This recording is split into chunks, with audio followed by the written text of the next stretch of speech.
Welcome to the Albany County Commission's last day of summer meeting here in the evening.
And just a little heads up, we have microphones in the ceiling and they're fairly, they'll pick up your side conversations, just to let you know about that. Okay, we're back to public comment. Please, sir.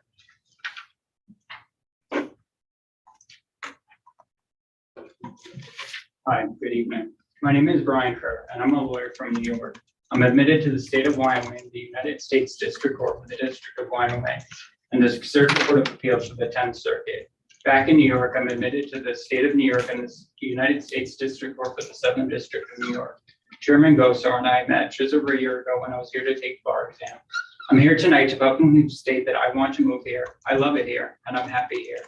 I'm here this time around to be admitted to the United States District Court for the District of Wyoming and to visit the Circuit Court of Appeals for the 10th Circuit. I arrived earlier today and will be in town until Saturday. I just wanted to introduce myself to the commission and the community. Thank you. Thank you, Brian. Appreciate it. There was no money exchanged for that public announcement. I just think it's Laramie, right? There, nice. Yeah. Thank you, Brian. Any Mr. other Chairman, yeah. do you think, how many commissions in the country do you think let somebody stand up and say something like that just because? I don't know. The small town I ones. wish more. I know, the Yeah. small town ones. That's why you want to live here. Yeah. Awesome. Well, thank you so very much. Anybody else like to make a public comment in the room? Okay, online. Anybody, Bonnie or Chad or Jake, public comment? Yeah, I have a comment related to a non-agenda. Road and Bridge, Rob deserves some kudos. Out on Dutton Creek Road, there's cattle guards that they're sunk in, so you know you can really feel them when you hit them. And for a while, we've gotten complaints and people suffered over that, and they just started working out there maybe yesterday or something. And I got 2 calls today of people totally excited that we're fixing the cattle guard on Dutton Creek Road. So I just wanted you to know that, because it's actually kind of a big deal. Yeah, yeah. Well, you got 2 calls, yeah. Yeah. Some things we do, you don't hear anything. And we got, and I don't know if you guys did. I don't know why they did.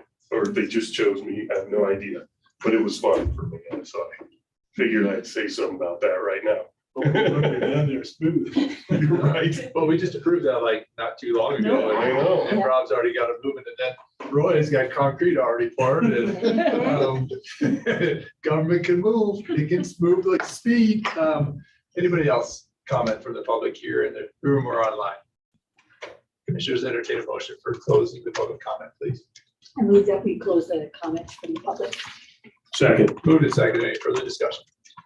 Hearing and seeing none, all in favor, signify by saying aye. Aye. Aye, all opposed, same sign. That motion carries. Item 5, disclosures. Commissioner Rivera. I have none. Sherrickson? I have none. I have none also.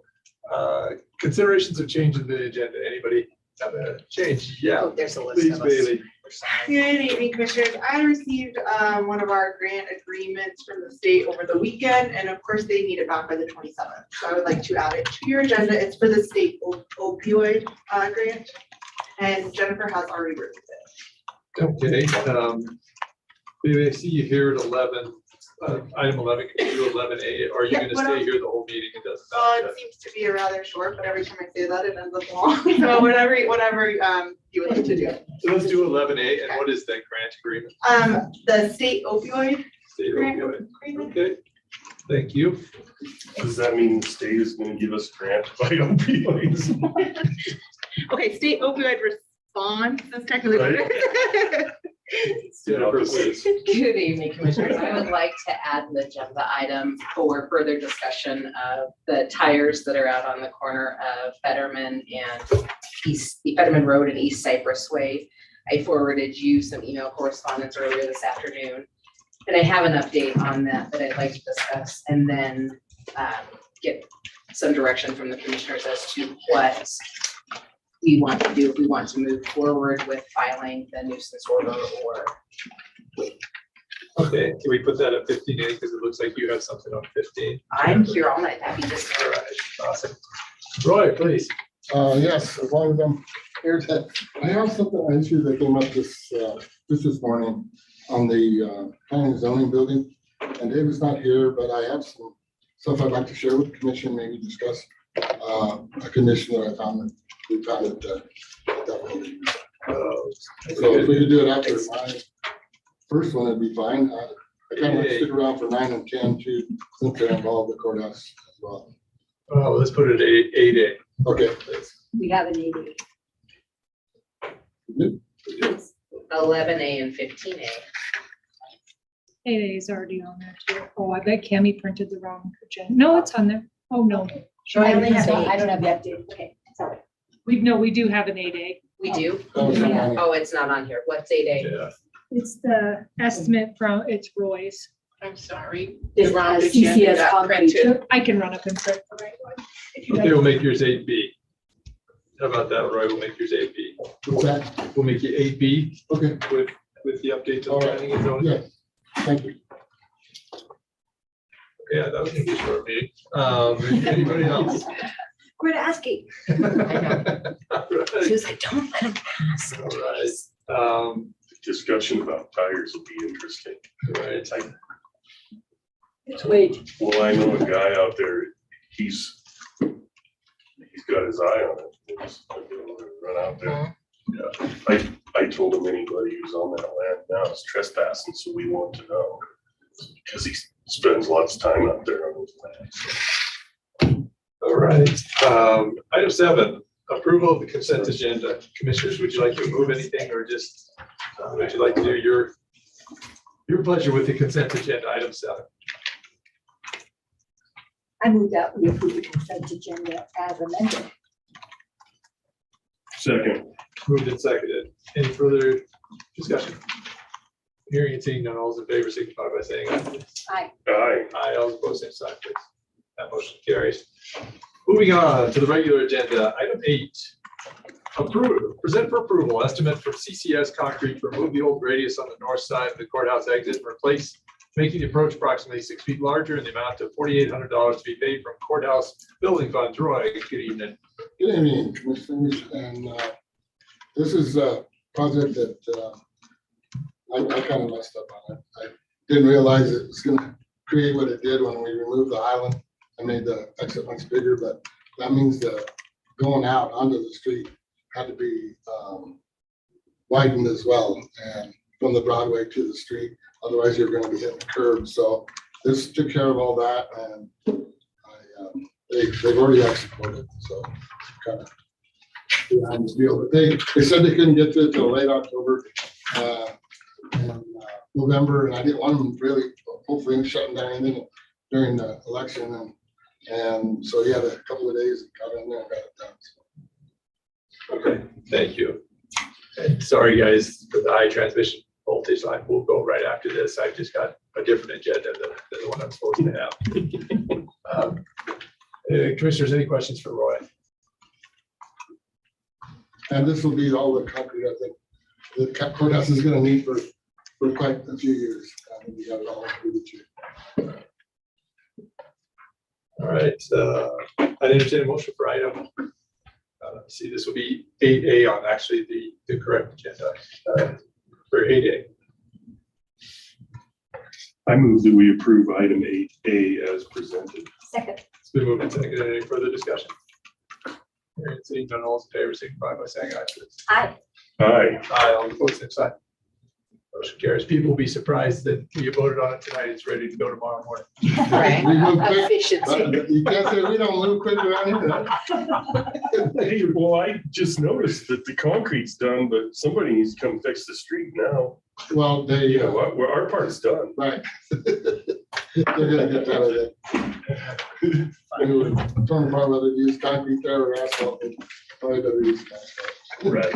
Okay. Item 8B, planning and zoning building update. Please. Commissioners, I want to see if I can give you this. You look at one and then go, they're different, so I'll pass them along. The commissioners, and I'll speak while we're doing it. I had an email this morning from David Birch regarding their building. They had a leak up in the, on the roof. And when they went to go looking at it, they wanted to replace some ceiling. That is right where the leak was at. And as you can see in those pictures, there's quite a bit of black mold in that. And they, what happened was that whoever did the work on the roof, they went ahead and closed that up. They just put a new piece of sheet back there and closed it up. And he was asking my opinion on it. And I thought, well, I just want to bring it to you guys to discuss. My suggestion was to get somebody that's knowledgeable and certified on mold remediation to take a look at that and see maybe how far it is. Not just that empty hole that you're looking at there that goes into the rest of the building. I was surprised that they did the work with the girls in the office there, working at their desks, and never said maybe they should leave or put a mask on or something, but that's water under, I wasn't there when it happened. But I just want you guys to know that that's what that is. David did find somebody in Fort Collins that is a mold remediation. First thing they wanted was a certification that there was no asbestos in the building. And David asked me, I said, I don't have any record of it. And but they want documented certification that there's no asbestos in the building for people to look at it. So I don't know what we need to do, what our steps would be to go further into this, but I think we should probably take a look at it. If it's not good for people's health. So if we can address that as soon as we can, I don't know. I'll work with David if you'd like me to, just report back to you as we go along, but I don't know if you guys have any Is this suggestions. in the main room? It's up in the public defender's office. Oh, okay. So it's right below the ceiling. Yeah, so have they, out of it? Pardon me? Have the employees moved out of it? Oh, no, they're still working it. They, we have an employee in there also that's, it's not really healthy right now in that building. And I don't know if she should be breathing any of those fumes in there. There's dust, a lot of stuff out there. And what the construction crew made is they tore that section of the ceiling out. And so I don't know what the best way to go about it is. I know that I just found out about it this morning. And I said, geez, that's not good. Should have somebody take a look at it before they close it back up. And David had taken some of the sheetrock pieces that were in the dumpster. He took them out, set them on the side so I could see them when I got there. I didn't take pictures of them, but it was a really strange looking lines of mold. I don't know. But the brick itself, the building looks like it's mostly brick and wood. So I doubt, there's too much asbestos, but like Jennifer and I were talking, old pipes and everything down there. I don't know what's in there for that. There might be some asbestos in that, but as far as the shell, I think we're probably pretty good with just the wood and the brick with as far as that goes. So. Thanks, Roy. Jake, are you on? Can you help shed a little light on asbestos in buildings and how you would go about it? I know after a certain year, you can almost guarantee it's in there, and then past a year, it's not. That building. Yeah, I would have to look at the records of when it was built and whatnot, but I think it's like 76 to 78, 1978, they quit doing that. But, you know, if it is the commission's desire to proceed with evaluating what the asbestos content is, I work with some consultants and contractors that can definitely figure that out for us. Super, thank you, Jake. I think we'd like that to happen. Maybe you and Roy and David can figure out if there's asbestos and we can move forward with the mold remediation. Yeah, absolutely. Thanks so much.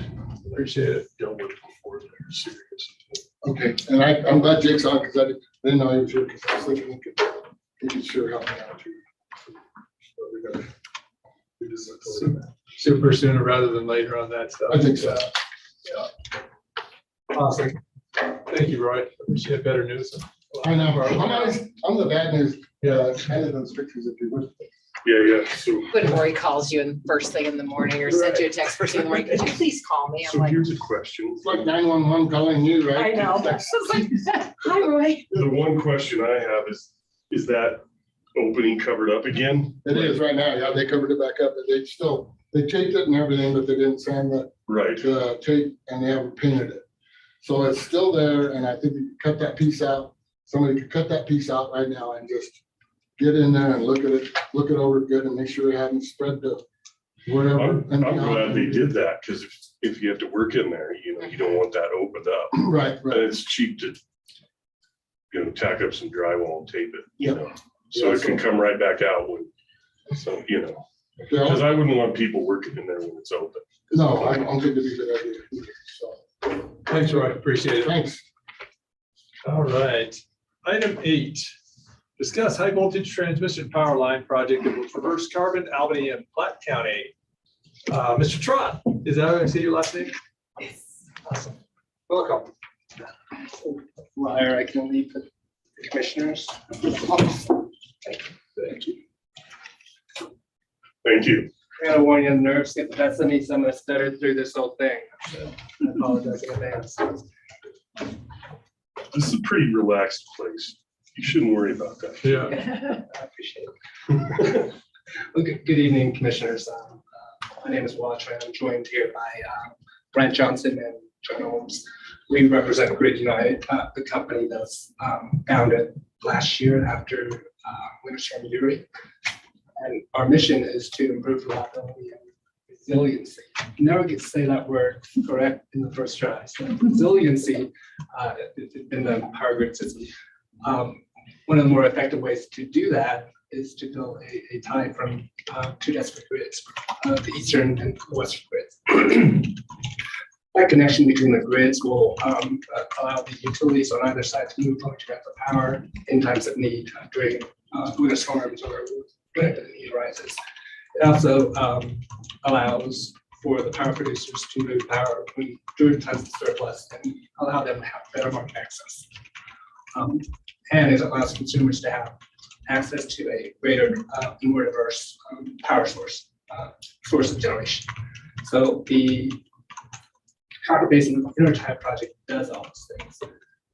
So it's about a 92 mile transmission line with two converter stations on both ends, starting from a existing substation in Carbon County to another substation in Platte County. And once it's built, it'll be capable of transporting about 3,000, not about, the capacity is 3,000 megawatts of power that will be able to move back and forth during, like I said, during times of need. And it'll connect the utilities on the western Electric Coordinating Council region to utilities in the Southwest Power Pool region. We're early in the development process, and my colleague, Brant Johnson, is going to get up here and describe why we're here and in general what our development philosophy is. Thank you. Thank you, Brett. Good morning or good afternoon. Good evening, commissioners. Yeah, I joined the company a year ago when they started. It was kind of an exciting opportunity. I've transitioned from a career of about 20 plus years in linear infrastructure, mostly on the pipeline side. So moving to electric transmission has been an education. But one thing that was exciting was getting a chance to start from the beginning. Actually literally gave me a whiteboard and said, figure out how to build in this case, project from Colstrip, Montana to Bismarck, North Dakota. And figure out a way to do it in a way that de-risks these projects and avoids some of the problems that other big projects have had in the past. Having worked on a fair number of controversial projects, that was a good challenge. One thing that makes our company, I think, unique is that we are pushing a stakeholder-first strategy, really focusing on our routing at the front end. A lot of times projects begin with an application of some kind and then some sort of a formal scoping. Landowners frequently find out about the route through that public process and unsurprisingly is not that welcome, and then they get a chance to participate in some sort of formalistic review. We're not doing that. We're kind of taking a complete reversal of that. And what we've done instead, one reason we're here, starting with the stakeholders first. You guys are first on the list in Wyoming on this project, and on my project in Montana, we did the same thing.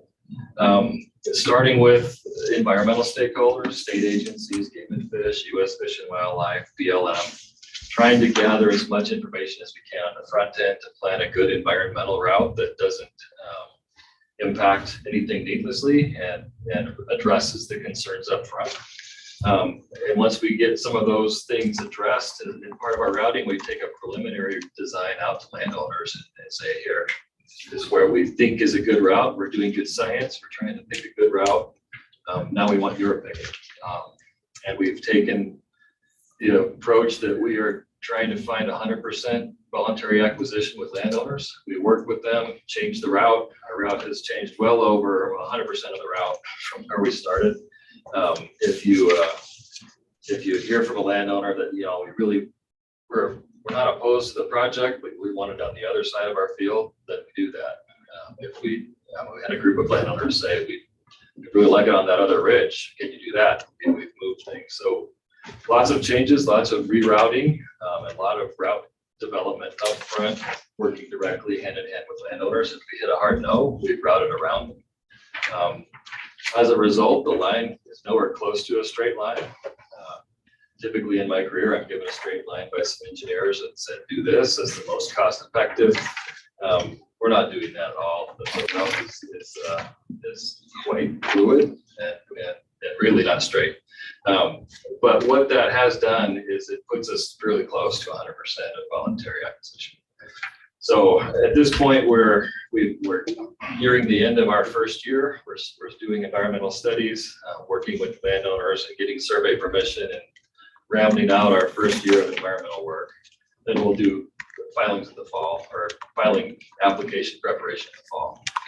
Same process will happen here on this project, but we're at the very front end. So first entry to you guys. So when you get questions from landowners, you've heard of it. And when you start hearing about it in the community, you've heard of the project.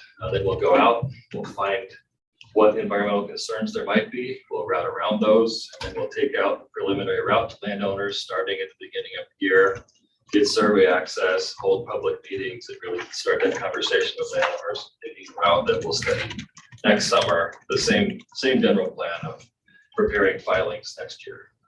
End of the year or beginning of 2024. It will involve siting council permit.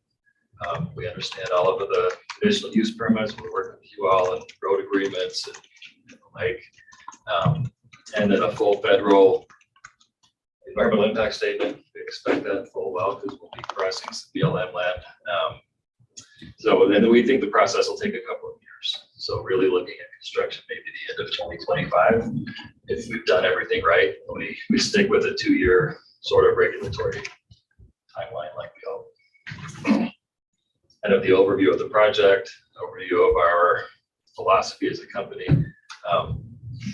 Putting the stakeholders first is really bearing fruit. I will say, having worked on a number of projects over the years, we're finding really nice relationships with landowners, good feedback, working very upfront with tribes and doing some really sort of forward thinking work in that regard as well. I've answered questions. Thank you, Brent. Hats off to your organization doing that stakeholder. Commissioner Barry, anything? Yeah, and so in the stakeholders being approached, have you been in contact with wildlife biologists and all as far as these transmission lines and the effect they're going to have on birds and bats and everything else? Yes. So on the Montana to North Dakota route, we're deep in that. We've got our environmental consultants who've been working for a year, talking with all the local agencies as well. In Montana, like it is here, a lot of sage grouse concerns. We've worked closely with the Montana Sage Grouse Oversight Team, which is very similar to the Wyoming Task Force, and we'll be doing the same. So that's next. And a simple question, why above ground as opposed to below ground? That's simple. For a line of this size and in this type of environment, it's cost. It's multiples more expensive. It would make a project like this. Commissioner Rich, anything? Yeah, what's the starting substation in Carbon? Aeolus. And the other end must be somewhere by the power plant. Right. And those will be 2 converter stations on either end. Yeah. Big pieces of equipment. Great. So you're sort of connecting a couple of grids that don't have very many connecting points. I mean, to me, those aren't connected. They're not connected. That is the point of the project, and the point of the company is drawing connections between 2 disconnected sections of the country. Yeah. Like I think here in Carbon and Albany County, we're like at the east edge of something a grid that's all over the west, basically all over the Great Basin. And eastern and northeastern Wyoming they're connected to the Dakotas, Montana. That's right. Western Nebraska, and there aren't very many interconnections. That's exactly the point of each of the projects we're doing, are these interties. And the point of the HVDC technology is that there's less line loss and a lot of power can move across those bidirectionally.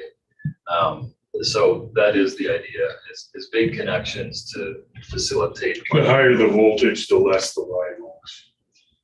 Yeah, and the HVDC matters a lot. Yeah. And all of the above, all generation types will flow on the line, and we will work with everybody. Think about who might own a line like this. Probably incumbent utilities. We can operate as a merchant line. It's kind of wide open how we would operate. You could get bought out by Pacificor when it's complete. We could. Because you tie them to some other assets they have. Absolutely could. Up in Montana, you've got a sort of a parallel example coming out of Colstrip. That line is owned by 5 different parties.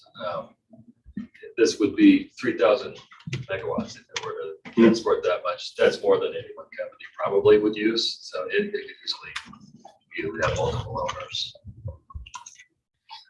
I'm trying to imagine if I was in your position, because what you said is really interesting to me, that rather than start with the regulatory part, you start with the route and the stakeholders. Something interesting about Wyoming people is that they don't like being told what to do, but they're pretty agreeable if they have a choice.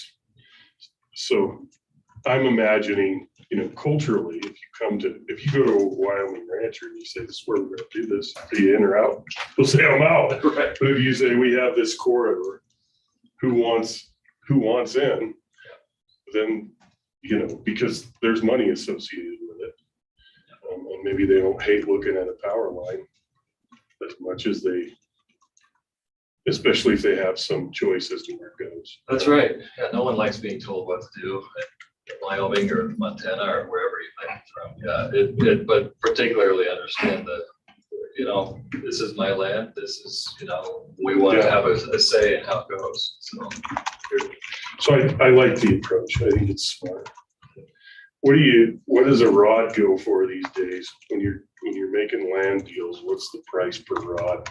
That's a challenging question. You've got all kinds of projects out there. I don't know, John, if you've got pricing up here.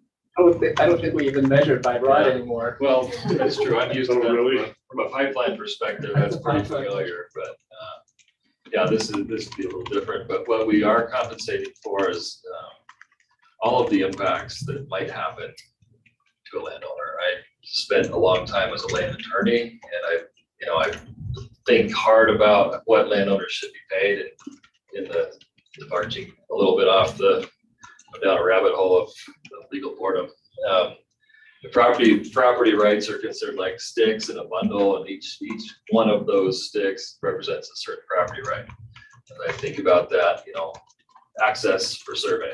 Well, you're going to have someone out, you're walking around, we're going to pay you for that. Your time, we'll pay you for your time to look at a document. Maybe we'll give you some legal money to help have it reviewed. We'll pay for an easement. If we're not going to do an easement right away, we'll pay you for an option. All of the types of things we're putting into our thought process, make sure that we're fair and attractive to people. So when they do talk with us, they want to think about where it might go on the property.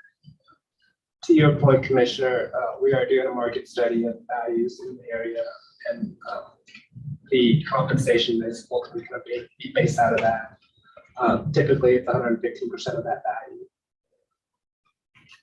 Yeah, and it probably depends on where somebody wants you on their land. Maybe they don't want you right down through the middle of the irrigated hay meadow. Absolutely. Yeah, we move routes all the time to the edges of fields or up to the landowners. Are there any benefits economically with job opportunities here? That's a good question. There'll be several hundred construction jobs during the construction of the project. The converter stations themselves won't have a ton of staff because they kind of run, and you just have some operators that keep track. One thing we should know, we are well aware of how sales tax works and where title should transfer and bring benefits to the counties. So we're keeping that in mind. Yes, we would definitely want the point of sale to be where the point of use is, right? If you take delivery from the manufacturer and park it somewhere in western Kansas for a year, and that's where you take possession of it. Do you know what I'm saying? Absolutely. It can be frustrating for local governments. I'm not really interested in some county in western Kansas getting the sales tax because somebody set some aluminum substation parts out there, whatever, for a little while. They picked them up and took them home. Yeah, understood. Speaking the same language. Yeah. So could you give me a little bit, Grant, idea about what 3,000 megawatts, how many homes is that? Is that 100,000? Is that 3 million homes. Excuse me? 3 million homes, sir. 3 million homes. So that's a lot of juice. That's big project. Okay. And just probably neither here nor there, but we do have a lot of wind projects coming through, which you probably know. And density, as we see industrial scale wind and lines is going to be a consideration for me if I'm still in this position. And so how does that look as it works with Golden Eagles, or how does that work with Sage Trust? Those are really important. You can't sacrifice that for one for the other. And so having some information, I have to tell you, as I did research on wind, the density of wind there's nothing to be read. There's no peer reviewed studies to say, hey, if you have this many windmills in this type and you have 2 fields next to each other, the mortality rate goes up by this amount. That's really important to know, and I think something that concerns me. Yeah, no, totally agree. And we'll get into those conversations with the agencies coming up. I had a son who worked all summer at a wind farm tracking exactly what kind of an impact those have, working as a biologist. So I get it. And we will be doing good science, and we're happy to always come back and provide those sort of updates. Commissioners, anything before? Do you guys have anything to say? Just, Please.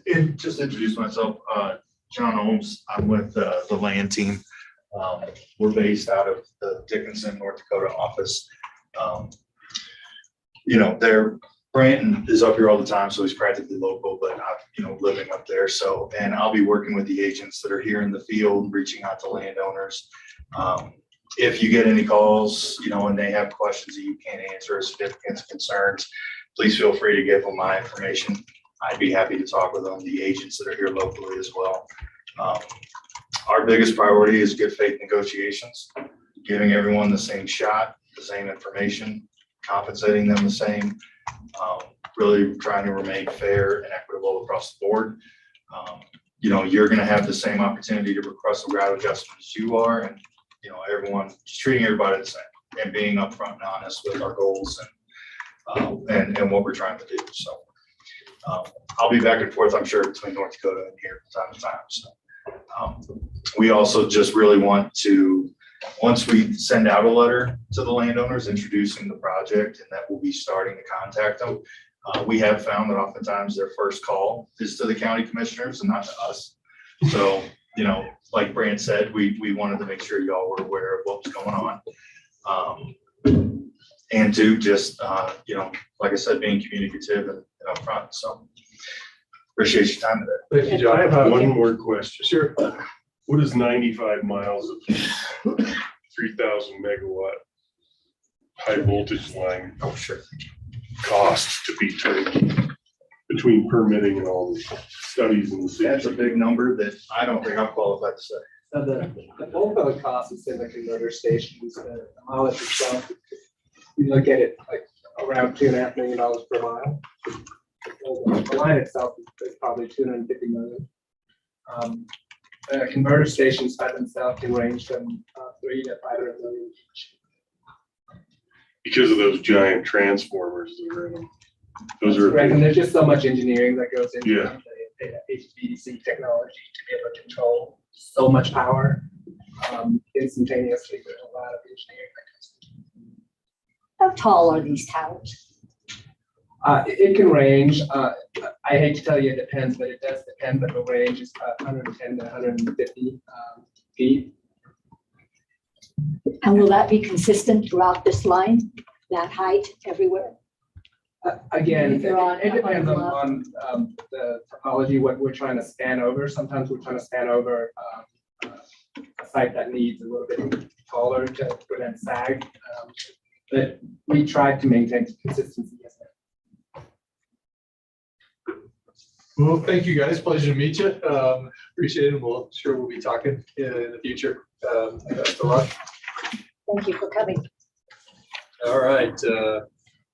Out of 9. Present for approval, request for proposal for the county courthouse boiler project that includes the purchase and installation for snow melt system and direct the clerk to post request CDN and advertise. Jake, please. Sure, thank you, Mr. Commissioner. So this is for the boiler that Roy and I brought a couple of weeks ago, maybe a month ago, to complete out the snow melt system that was associated with the courthouse remodel. And so this is just RFP to put that out to get some bids on the product boiler that we need to be able to complete that system. Thank you. Jake, any questions, commissioners? Okay. I'd entertain a motion for item 9 then, please. I move that we approve item 9 as presented. Second. The moved and seconded. Any further discussion? Seeing none, all those in favor, signify by saying aye. Aye. Aye, all opposed, same sign. That motion carries. Thank you, Jake. Appreciate it, Roy. Thank you. I'm looking forward to no one falling down and breaking a hip out there. Right. Item 10, award the bid for county commissioners room remodel. Exciting stuff. Jake, please. Yes, this one is for to award the design build contract to Shepherd Construction out of Rollins. They're the only ones that submitted on our RFQ. And so the project progression will be, there's no cost associated with this contract. But the idea is to have them put together a design, and we will sort of have several different contracts, one for the design part to sort of sub-award that cost to the contractor, and then we'll get a bid for that from the contractor, and then we will move into the construction side of that with sort of each level being awarded. So we know how much it's going to cost, and we can kind of negotiate that down and make sure we're not blowing our budget as we progress. Thanks, Jake. Commissioners, any questions? I have one question. Jake, that sounds like the design, and so we ask for RFQ for design and Design and construction, yes.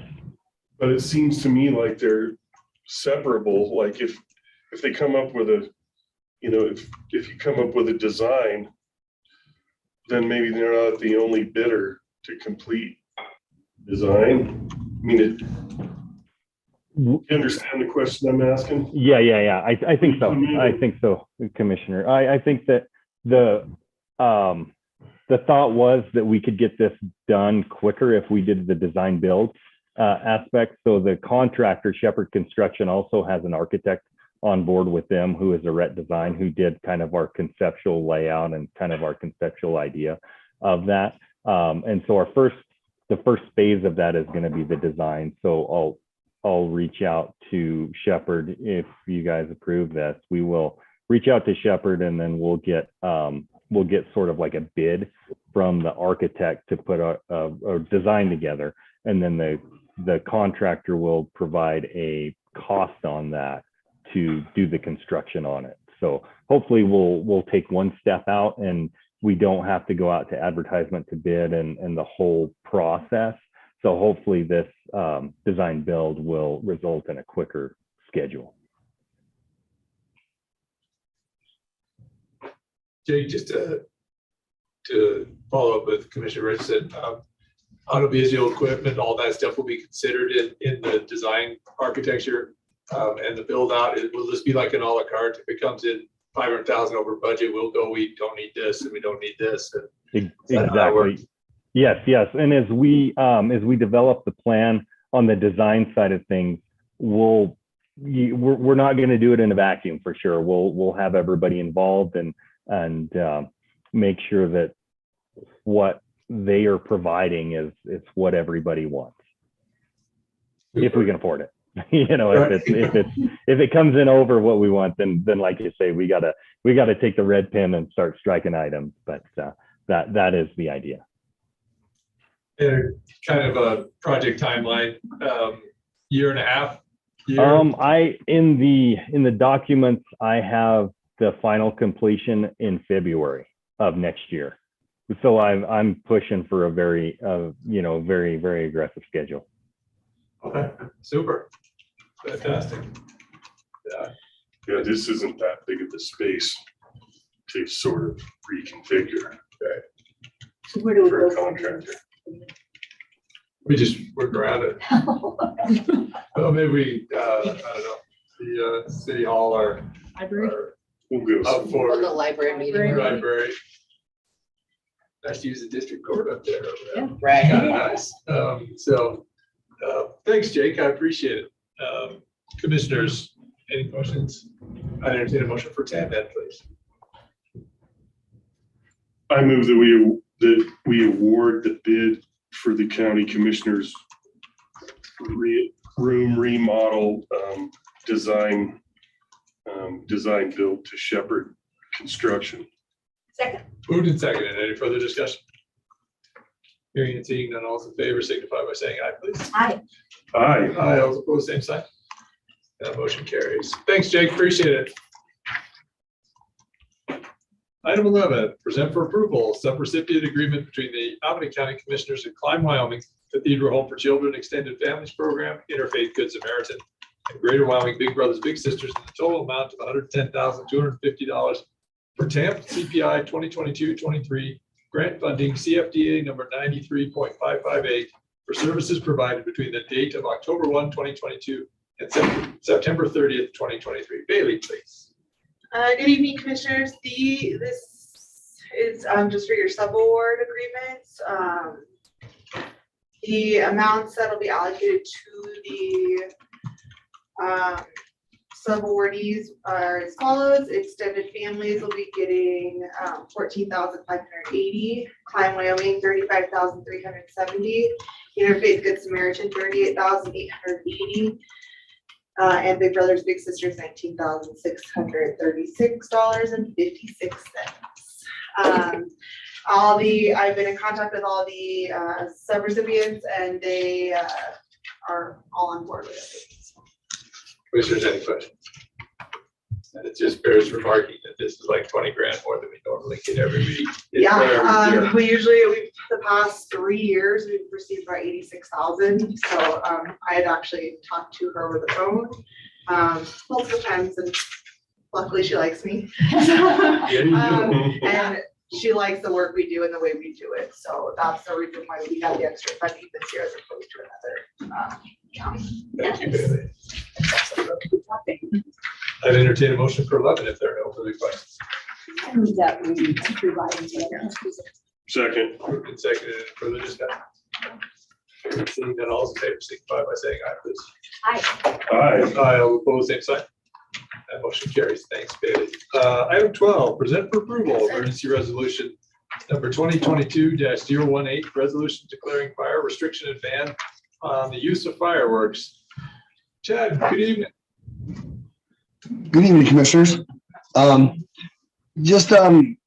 looked at this last week. The National Forest Service Medicine Bow route went into restrictions on the central zone, which is basically the med bow.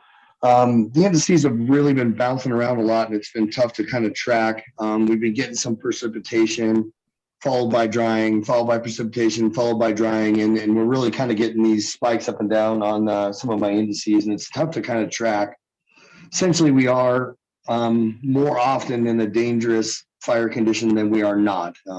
It's an interesting thing. We're going to continue to track it day by day, but at this point, that was my recommendations on the 14th. Unfortunately, since then, we have dropped out of the indices, but we're climbing back into where it would be dangerous again. So we've been seeing this pattern bounce up and down for some time now. Thank you, Chad. Any questions, Commissioners? So Chad, I'm gonna guess that it's because it's still so warm. If we were cooling off, it doesn't feel very fall-like. I'm trying to imagine. It seems like it always freezes around Labor Day.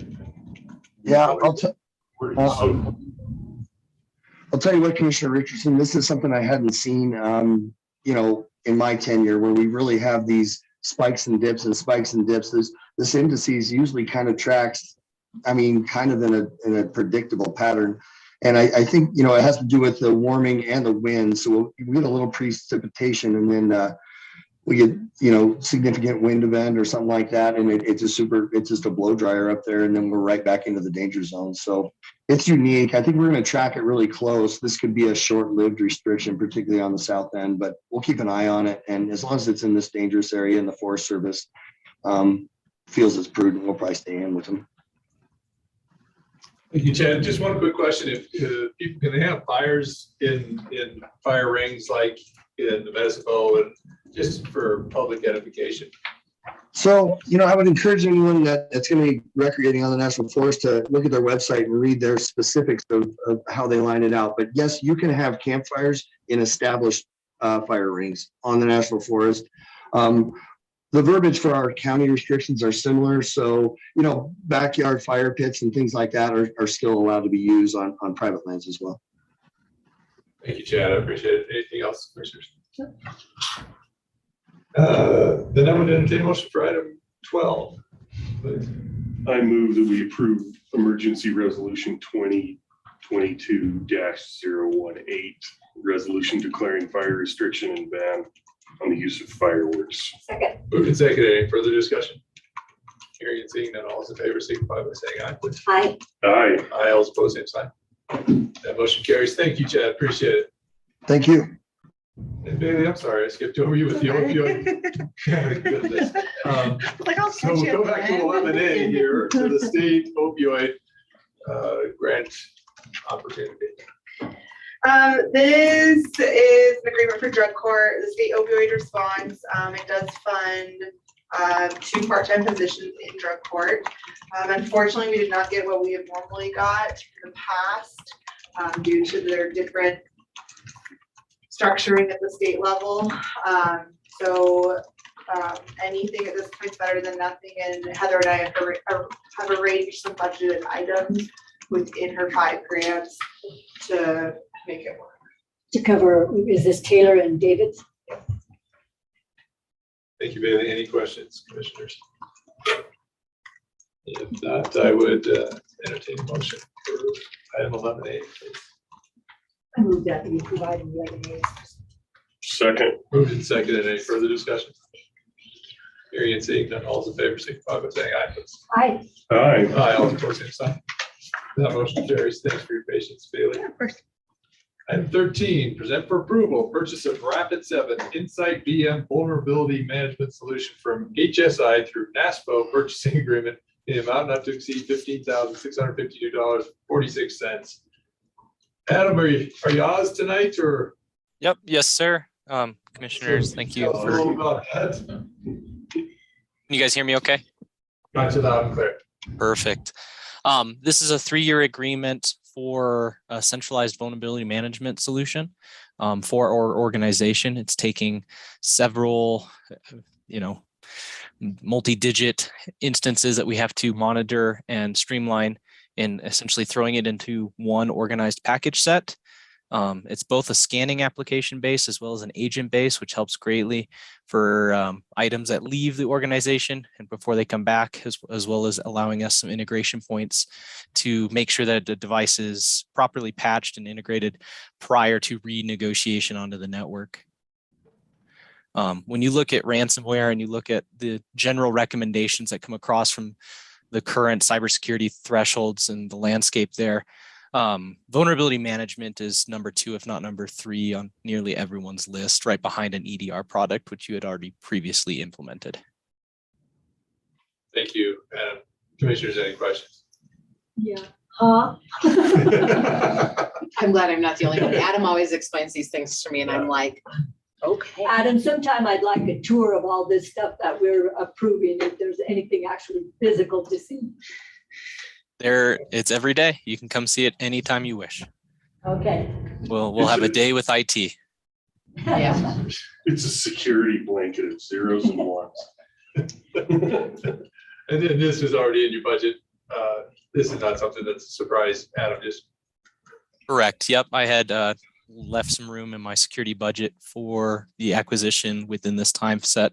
And in kind of this general 5K realm at a year. So it actually took a lot of work to find a good product that was cost effective in this measure. This is probably the 6th or 7th product that I went through POCs and discussions and negotiations with. So it's a long time coming. Thank you, Adam. Anything else, commissioners? I think the vernacular for this is it's like a water filter. It filters all the trash or tries to out of the data so that we don't get hacked, we don't get corrupted, we don't have to junk in our, Well, it's a management network kind of suite. Think of a dashboard that helps concentrate your efforts in where you need to concentrate to fill security holes. What is lacking? What is what is behind per se on a full organization-wide scope. Does that make sense? You're not hunting per product or anything along those lines. You're hunting from the 30,000 foot view, which allows us to concentrate our efforts and continually protect the organization at a more rapid pace. Nope, Sue's not in agreement. She remembers back in the day, she's stringing some Cat 5. They talked about this all the time. I'd entertain a motion for 13 if anybody has any more questions. No more questions. I move that we approve item 13 as presented. Second. Moved and seconded. Any further discussion? Hearing and seeing that all is in favor, signify by saying aye, please. Aye. Aye. Aye, all opposed, same sign. That motion carries. Thank you, Adam. Appreciate it. Thank you for your time.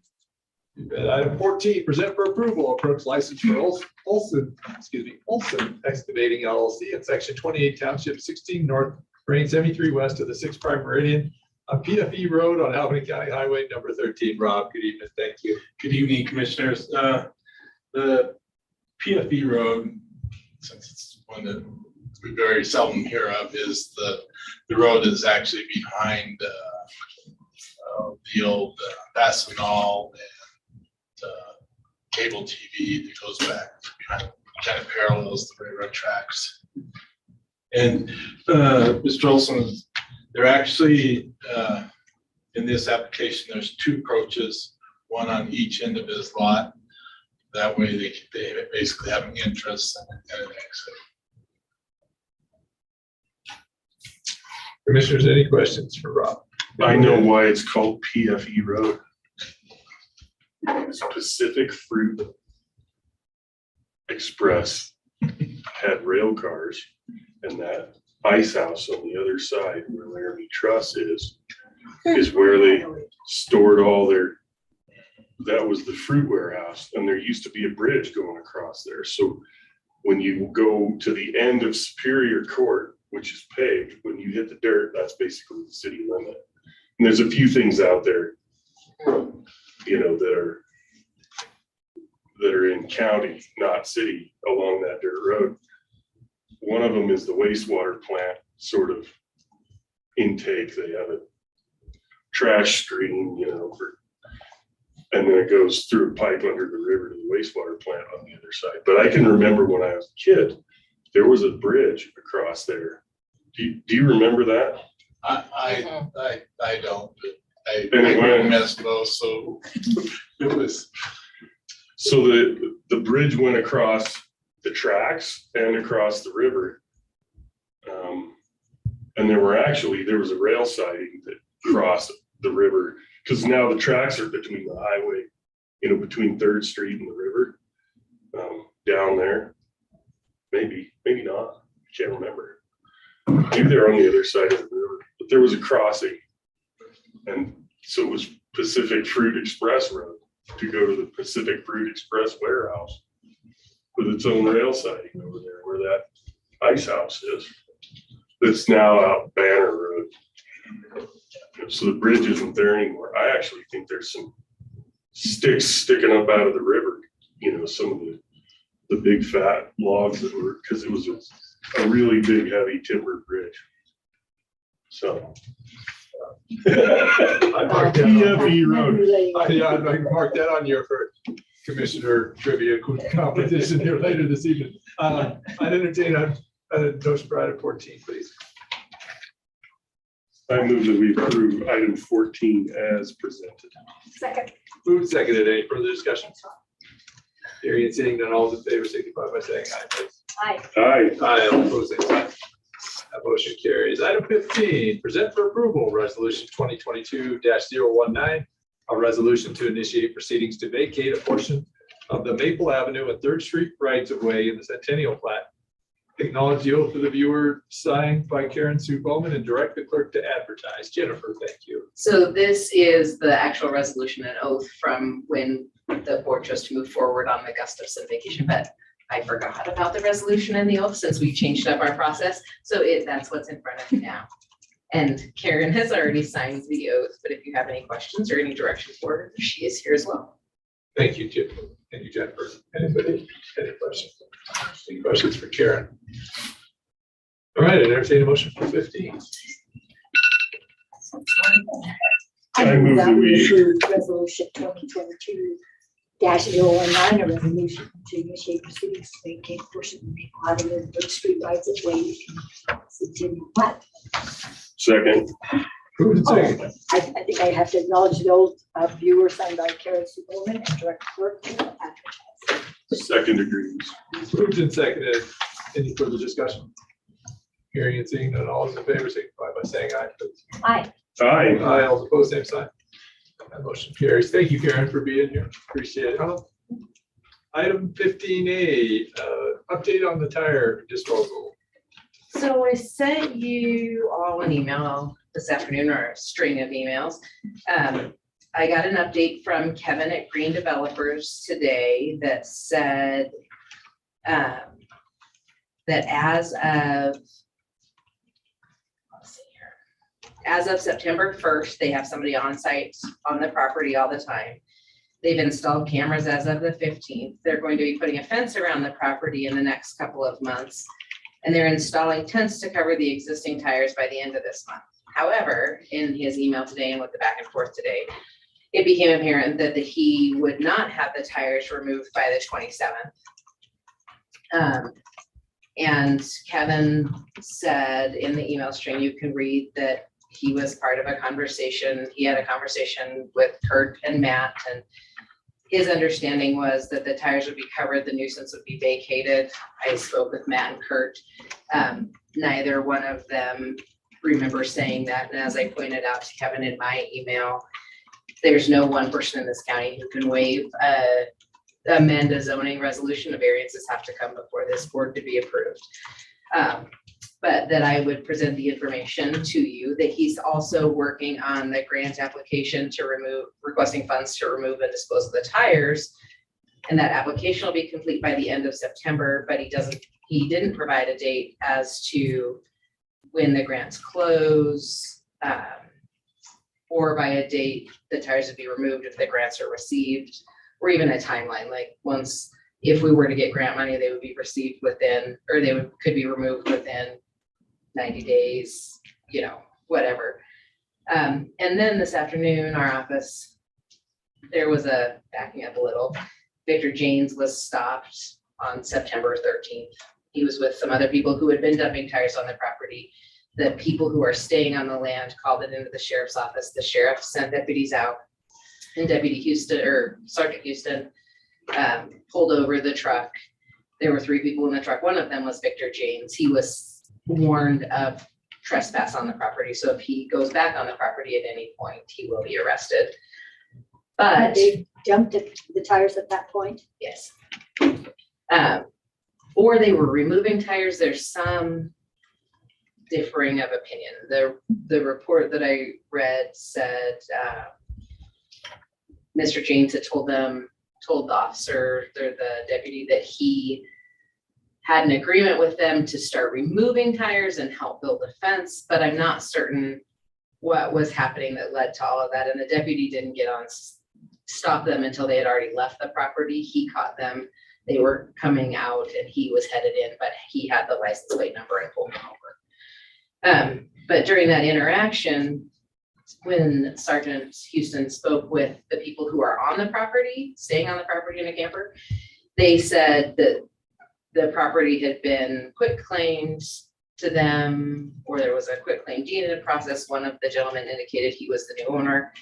So we went and looked today, and there was a quitclaim deed that was recorded on September 2nd from Green Developers to Sustainable Industries LLC. Sustainable Industries LLC has a mailing address that is the same address as Green Developers' physical address in Henderson, Nevada.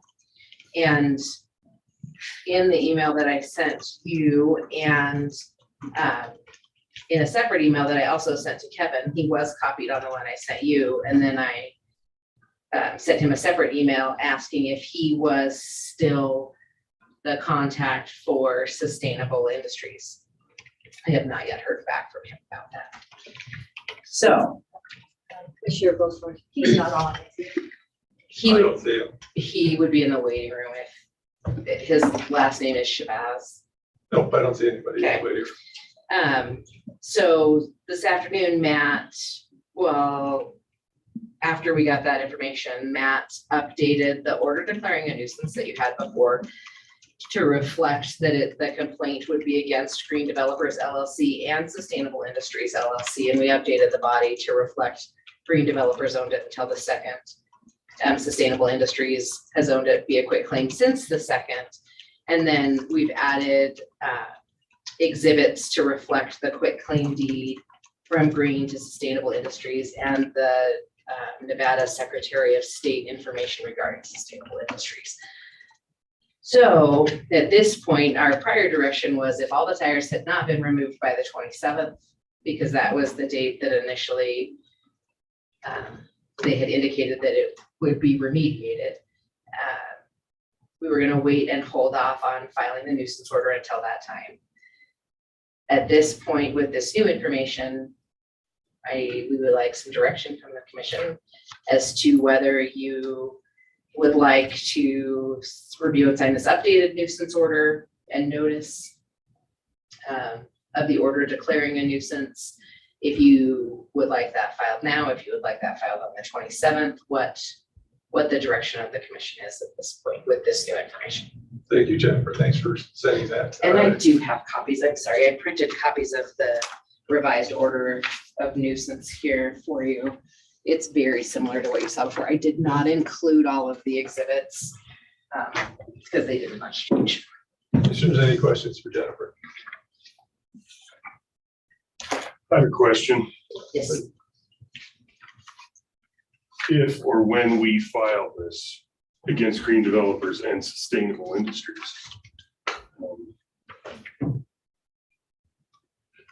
once it's filed in court, does the liability for this reside with them regardless of what shell they in the shell game they do next? I mean, does it, or do we have to chase them around, or can we hold them to it regardless of? We are going to do our best to hold them to it regardless, because they had notice, because it's a quit claim, not a warranty deed, all of those things. And because we are naming both in this new order, that's our intention. Hard to say what their intentions were, maybe, and I don't know. Maybe they, best case scenario, that whatever grant they're looking into, this needed to be in a separate LLC that met different requirements. I don't have any idea. Kevin did not tell us that it had been transferred. That was something that was in that police report that then when we went and looked in land records today, we pulled. How much does it cost to set up an LLC in Nevada or Wyoming? Oh, $150. It's Right. cheap. Yeah. Right. Yeah. So Jennifer, does it behoove us to wait till September 27th to file this if it's not going to be done by September 27th anyway? He's already said that. The tires will not be removed by September 27th. His indication today was that they were putting tents across the top of them so that it wouldn't be such an eyesore for the neighbors.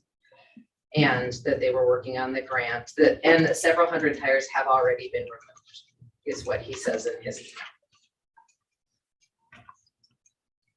So is the rest of the green development that has not been sold out there, has that been transferred over, or just this piece with the tires? So the other two properties that I see in the property search that are Green Developers they're under contract for deed to two other parties. So one of which, and well, I don't know yet, but we're not certain if either of those other parties are in any way related to Sustainable Industries LLC. My guess is no. Sustainable Industries LLC was created with the Nevada Secretary of State on August 30th of this year. Super. So one good part in all of this is that at least in his emails, Kevin is still saying they are applying. It seems to all hinge on this grant. They're applying for this grant. It seems like there are still efforts being made to get funds together to be able to remove the tires. What that looks like as far as completion goes, I don't think anybody knows. A lot's dependent on the grant process and all of those things. But the emails that we have today are from Kevin are still that they are in the process of doing these things. I hope that that does come to fruition. In the order declaring nuisance, we have an abatement deadline of December 31st.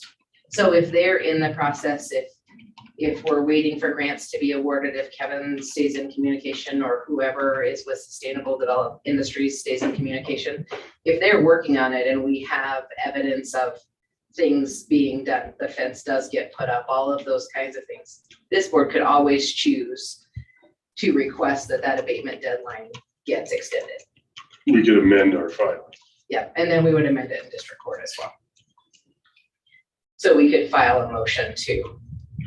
Well, I wonder if a nuisance order would help them get the grant award. That I don't know. And I don't know what grant they're applying for. I was just gonna ask you, Jennifer, has No. anybody actually checked to see if this exists? I asked, the email that I sent him this afternoon was, if you have any additional information, the name of the grant, the, timelines, any of those things, if you forward that on to me, I will be sure and update the commissioners. And I didn't get anything today. If I get anything after this meeting, I will be certain to forward it to all of you. It would be interesting to know who the agency is that it's awarded through and so on. I don't have any idea. Does the nuisance attach itself to the property if it's not complied with, so that if they keep making the shell game, there could be a lien on the property? If there's nothing, I don't believe that until the nuisance order is final in the court, that it becomes anything that we can record. And I don't know if it gets recorded or not. I will have to go back and check to see if we're allowed to record some kind of a notice of nuisance that would in the land records office, so that if anybody was looking to purchase in the future, there would be notice on the records. I will look and see. My thought is, if we can do that, then we don't have to worry about what LLC it owns next. That Right. we might at least have a lien on a piece of property. And we wouldn't have the lien unless and until it comes to the point where they fail to abate it and we have to abate it. Right. But to give any future purchasers notice, that also assumes that they go in and do their research and they're not doing cash sales that don't require any kind of research or title commitments. Right. But we would still have the lien. The person that Yes. did the cash sale would just be out the cash. Yeah. And learning a very hard lesson. The problem for anyone who has a lien on that, even a tax lien, like if they just stopped, if they pulled a Fox Theater and just stopped paying the taxes till it's the county, the problem is that there's probably $100,000 worth of remediation on a $40,000 lot, right? So if somebody has 40,000 into that lot, they save 60,000 by doing nothing. Right? They can't even get their, if they remediate it and take all the tires away, they can't get back half of, I guess if you spend $5 fuel to dump tires in the wrong spot, then you have to go move them again, right? Rather than just doing it right the first time. But there's not enough value in that land to clean it up. That's Yeah. And to me, green developers, if they go around selling funky lots for deed with shady people, do we even know if the James guy is connected to them? Like, are they, was it a match made online? Like, I don't have any information that they're connected other than Victor James purchased from them. I don't, but he hasn't come up in any of the other things when I've been looking. The only marker that I would like on the land is it might end up costing us to remediate it. And if we have the ability to sell the land, at least that might be, in your example, $40,000 less dollars to come out of the county's budget, which ain't nothing, but it, Better where you than want to nothing. be, yeah, so, So we would want to recover as much as we could, yeah. for the And- taxpayers. We would, if it came down to that, we would place that lien on the land. Yeah, so I guess the follow-up question is, do we file it, in your opinion, and maybe you don't know, it seems like put this in the workings tonight, so that we have a date that it seems like the tax records align with our legal filing here. Right? That may be a good idea. I mean, at this point, I think between now and 7 days from now, the choice is yours. We can put it in tonight. We can get it started in district court and it speeds up our timeline by a week. If you Is there prefer. any obligation to stay with our initial decision to wait till 27th to file this? So in the emails, after our meeting, the first, probably flip backwards here, that are in your email string. After our September 6th meeting where we discussed this initially, I sent an email to Kevin with Green Developers saying that in light of his email, the order of nuisance was signed, but not to be filed in district court until after September 27th, and only then if the tires have not been removed from the property. This is their intention, being this board's intention, is to ensure that if the tires have not been removed by September 27th, they can move forward and do want to give Green Developers until that time pursuant to your request. The email today is that there's no chance of the tires being removed by the 27th. Tented or covered by the 27th, but not removed. So they're hoping that we'll sort of see that covering the tires is an abatement of the nuisance to some degree. And he did say that his thought was that with the covering of the tires, that would abate the nuisance. However, it does not. Right. There are several sections within the nuisance ordinance that still apply, including the fact that tires are counted as junk and he has unlicensed junk storage on his land. It's not licensed through DEQ as a tire storage. It's not licensed as a salvage yard. It's not licensed as a disposal site. Right. The screening of it is helpful so nobody has to look at tires. And hopefully keeps out mosquitoes and things that would otherwise breed in the water that accumulates in them to some extent, but does not entirely abate the nuisance. Oh, I just see these big mounds with white tarps over them like I used to see going up the Powell with sugar beets. You know, Right. At least there was a value to the sugar beets underneath. Like a silage tarp or Right. something. And I don't know. Maybe he'll get tan ones, maybe. I don't know. I don't know. That's the prairie. So I think ultimately, to go back to your question, I think it's up to the discretion of the board. If you'd like to sign this updated order and direct our office to file it with the district court, we can get that done tomorrow. If you'd prefer to wait based on the prior communications until the 28th to give him through the 27th, we're happy to do that as well.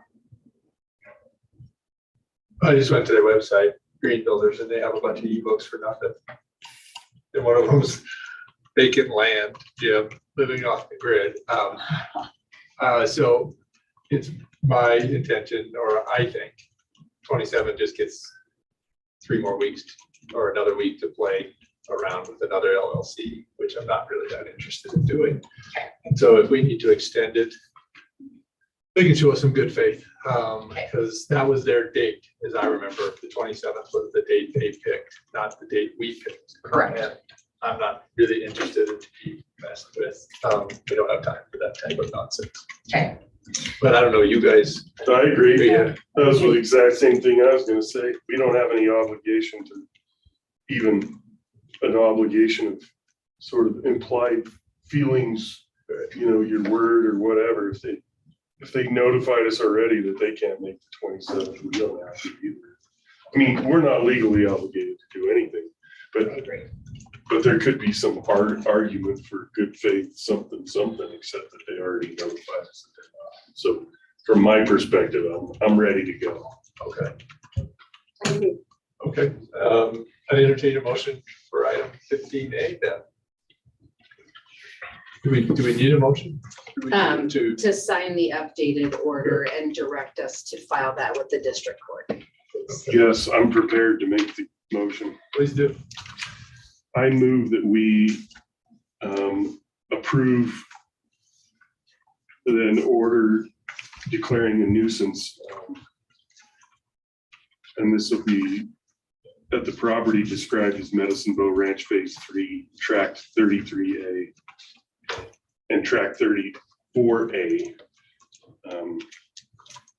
That those tracts exist to be a nuisance as defined in Chapter 7, Section 6 of the Albany, duly adopted Albany County zoning resolution, and file it tomorrow, the 21st, September 21st, 2022, and direct the chair to sign the order. Second. Moved and second. Any further discussion? That's some pretty good ad lib. Yeah, there you go. No more, I think no more discussion. All those in favor, signify by saying aye, please. Aye. Aye. Aye, all opposed, same sign. That motion carries. Thank you, Jennifer. Thanks for the email chain. Thanks for the update. Item 16, approve payroll and vouchers for September 2022. Entertain that motion. I move that we approve payroll and vouchers for September 2020. Second. Been moved and seconded. Any further discussion? Hearing and seeing none, all in favor, signify by saying aye. Aye. Aye. Opposed, same sign. That motion carries. Seeing no more business before the Albany County Commission on the last day of summer in 2022. I move to adjourn the meeting. Yeah, that's right. I keep thinking if I say it, it'll stay with us longer. I move to adjourn the meeting. Thank you all. And we'll see you in 2 weeks. Brian, thank you for the warm words of Albany County, and I look forward to